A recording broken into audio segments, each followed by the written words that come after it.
नमदहु व नुसल्ली अला रसूलिल करीम अम्मा बाद फौज बिल्लाहि मिनश शैतानिर रजीम बिस्मिल्लाहिर रहमानिर रहीम।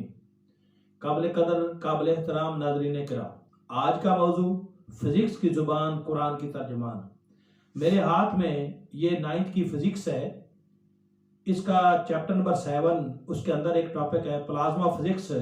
वो आज मैंने पढ़ाया है और मैं आपके सामने अब थोड़ी सी 2-4 लाइनों की रीडिंग करके बताऊंगा कि ये पूरी की पूरी फिज़िक्स कुरान में मौजूद है। इस किताब का पेज नंबर 152 और पेज नंबर 153, ये 9th में मैं रीडिंग कर रहा हूँ। फिर इसका कुरान से साबित करूंगा पूरे का पूरा टॉपिक कि कैसे ये कुरान पूरी की पूरी फिजिक्स कुरान में मौजूद है। प्लाज्मा या मादा की चौथी हालत है, the fourth state of matter. अगर किसी गैस को मुसलसल गर्म किया जाए तो उसके मॉलिक्यूल की काइनेटिक एनर्जी बढ़ जाती है, जिसकी वजह से गैस के मॉलिक्यूल की हरकत तेज हो जाती है और गैस के एटम्स और मॉलिक्यूल आपस में टकराव शदीद इख्तियार कर जाते हैं और जो गैस के एटम्स के टूटने का बायस बनता है। एटम्स के इलेक्ट्रॉन अलग हो जाते हैं और पॉजिटिव आयन बन जाते हैं।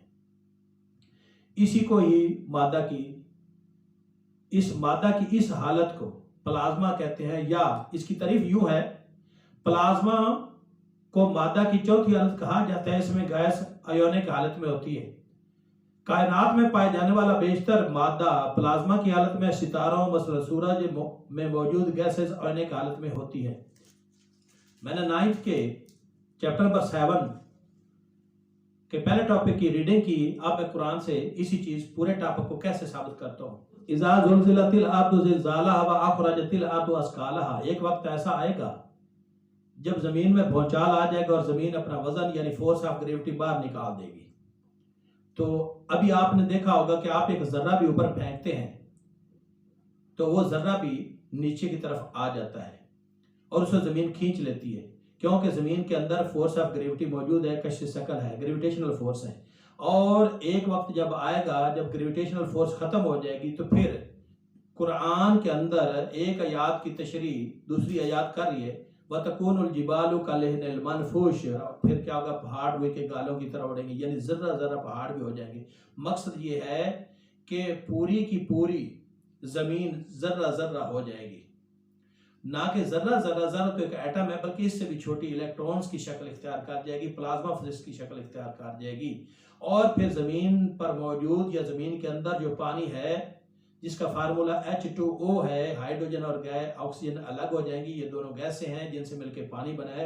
हाइड्रोजन को आग लग जाती है और ऑक्सीजन लगाने में मदद देती है। तो इसका मतलब ये हुआ कि कुरान ने ये कहा है कि वह इज़ल बिहार और सुजरत, समुद्र भड़का दिए जाएंगे। इसका मतलब ये है जो कुरान कह रहा है साइंस भी वही कह रही है कि समुद्र भड़का दिए जाएंगे, यानी पेट्रोल की तरह समुद्र को आग लग जाएगी और ये प्लाज्मा फिजिक्स की सूरत इख्तियार कर जाएंगे। इसी तरह जमीन के गिर्द जो चांद हरकत कर रहा है सेंटीपिटल फोर्स की वजह से, वो भी अपनी मदार छोड़ देगा और ये सेंट्रीफ्यूगल फोर्स की वजह से जाके सूरज के अंदर टकराएगा। जब सूरज के अंदर टकराएगा तो इसको कुरान ने क्या कहा है, वह जो में अशम्स वल कमर, और चांद और सूरज मिला दिए जाएंगे।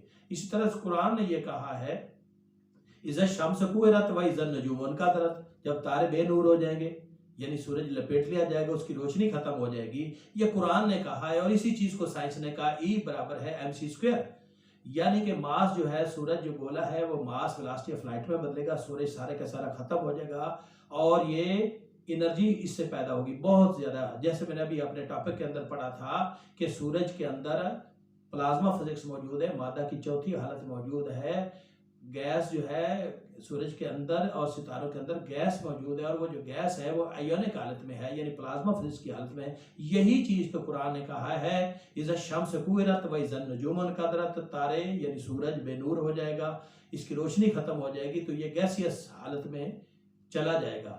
और फिर जब गैसियस हालत में चला जाएगा, सूरज खत्म हो जाएगा, तो जो चांद सूरज से रोशनी ले रहा है तो सूरज चांद बेनूर हो जाएगा। इसको कुरान ने क्या कहा है, वह खासफल कमर, और चांद बेनूर हो जाएगा। तो जो कुरान कह रहा है साइंस उसकी तशरीह कर रही है, साइंस उसको बयान कर रही है।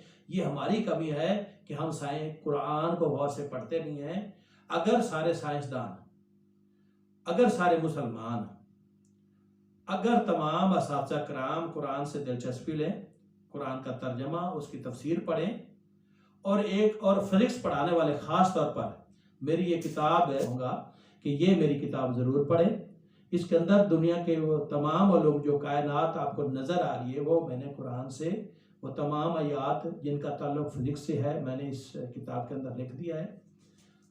तो आप मेरा ये नंबर पीछे लिखा हुआ है, इस नंबर पर कॉल कर सकते हैं या उमर बुक डिपो भावनगर से मंगवा सकते हैं। तो आप इस किताब को पढ़ें, ये बड़ी दिलचस्प किताब है। इसमें कायनात की हर चीज़ का मैंने जिक्र कर दिया है, जो मादा एनर्जी और कायनात से जिन टॉपिक का ताल्लुक था वो सारे मैंने इसके अंदर लिख दिए हैं। तो अल्लाह ताला से दुआ है अल्लाह ताला मुझे और आपको कुरान पढ़ने समझने और इस पर अमल करने की तौफीक अता फरमाए। अगर मेरे बयान में कोई सलाह की ज़रूरत हो तो ज़रूर कमेंट कीजिए ताकि मैं आने वाले वक्त में बेहतर इल्म पेश कर सकूँ।